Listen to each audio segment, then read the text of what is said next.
Magandang umaga! Dahil ngayong buwan ng Hunyo ay buwan ng kapanganakan ng ating pambansang bayani na si Dr. Jose Rizal, ang activity natin ngayon ay gagawa tayo ng bantayog ni Dr. Jose Rizal na matatagpuan sa Rizal Park. Ang template na aking gagamitin ay makukuha sa NCCA or National Commission of Art Culture website. Ilalagay ko ang link sa ibaba para mas marami pang papercraft series landmark ang pwede mong gawin. Sa paggawa ng bantayog ni Jose Rizal papercraft, ang kailangan nating mga gamit ay gunting, pandikit, ruler, at printed template ng bantayog ni Rizal. Narito ang ilang mga tips batay sa aking karanasan sa paggawa ng bantayog ni Dr. Jose Rizal papercraft. Pumili ng katamtamang papel. Kung manipis na papel ang iyong gagamitin ay hindi ito magtatagal. Ngunit pag sobrang kapal ng papel naman ang iyong ginamit ay mahihirapan kang itiklop ng maayos ang papel.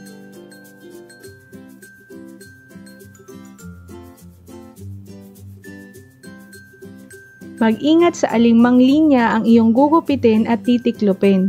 Humingi ng tulong sa inyong magulang o mas nakakatanda upang mas magupit at matiklop ng maayos ang papercraft.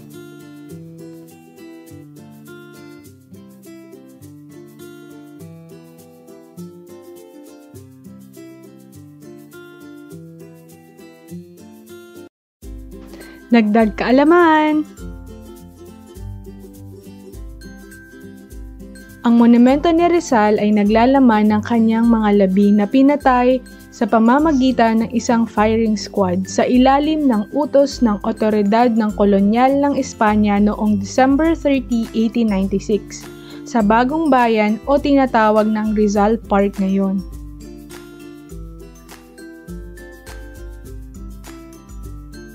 Ang bantayog ni Rizal, ang orihinal na pamagat ay Moto Stella sa Latin na ang ibig sabihin sa Filipino ay gabay na bituin. Ang monumento ay binubuo ng isang ribulto na estatwa ni Rizal na nakatayo at nakasuot ng isang Amerikana at may hawak na isang libro. Ang mga libro ay sinasabing kumakatawan sa kanyang mga nobela na Noli Me Tangere at El Filibusterismo.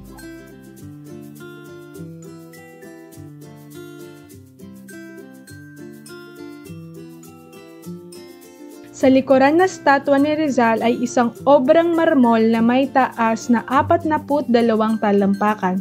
Ang obelisk ay pinuna ng isang pyramid na sinasabing kumakatawan sa paniniwala ni Rizal sa Mason at pinalimutaan ng 3 bituin na nagsasagisag sa Luzon, Visayas at Mindanao.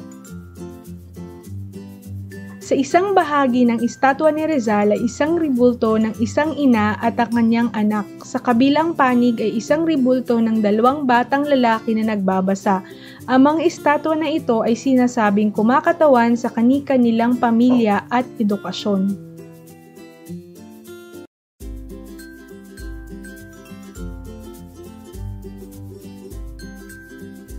Ngayong buwan ay ipinagdiwang ang ika-160 na kaarawan ni Dr. Jose Rizal, ang ating pambansang bayani. Naway patuloy pa rin nating isabuhay ang mga aral na kanyang ibinahagi sa ating mga Pilipino. Ayon sa kanya, ang kabataan ang pag-asa ng bayan.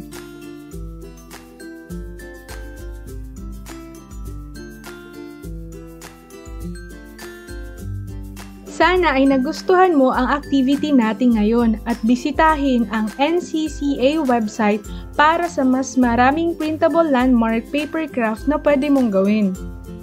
Maraming salamat sa panunood at hanggang sa susunod sa Juana Art Craft Saya. Paalam!